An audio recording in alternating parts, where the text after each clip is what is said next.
Hi! Hirap ba kayo matulog? May insomnia? Nagigising ba kayo tuwing alas 2 na madaling araw at hindi na makatulog? My name is Jeremy. I talk about anxiety disorder based on my psychology background and my cognitive behavior therapy certificate from CBT Australia. Pag-uusapan natin kung bakit nangyayari yon.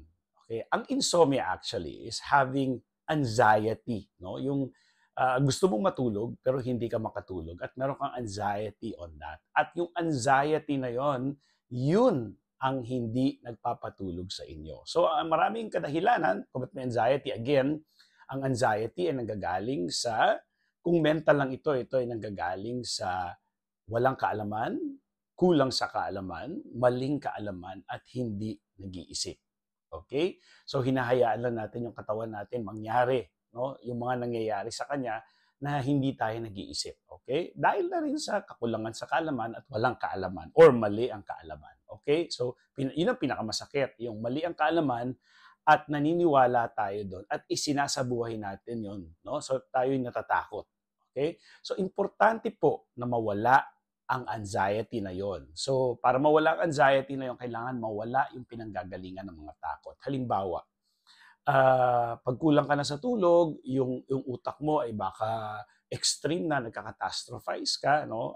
May presentation ka the following day, may hirapan ka na, magkakasakit ka, bababa yung immune system mo. So, maraming factors, no? Na nagki-create ng fear mo na ikaw mismo gumawa sa sarili mo. Pero ang dapat, para mawala yung fear, dapat pumunta tayo sa mga facts, sa statistics. Sampulan ko na lang kayo, no?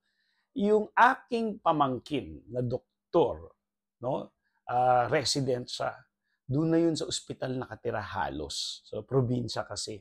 So, halos wala siyang tulog, iidlip, pero alam ninyong bawal din yan actually, no? Delikado rin yun kasi kung kulang ka nga naman ng tulog, yung pag-iisip mo medyo nako-compromise, okay? Pero ganun ang nangyayari sa buhay. Meron din mga call center na sa mga call center na sa gabi sila, mga gwardiya, mga bombero. So, maraming mga trabaho, mga armies, no, mga sundalo, no? Nabubuhay sila sa araw-araw. Yung iba talagang namamatay sila sa katandaan nila, no? Kahit ganun yung mga nangyari sa kanilang buhay. Okay?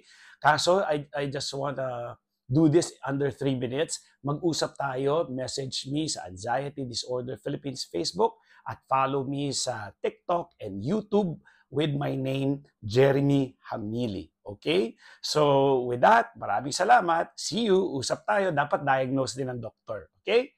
Bye!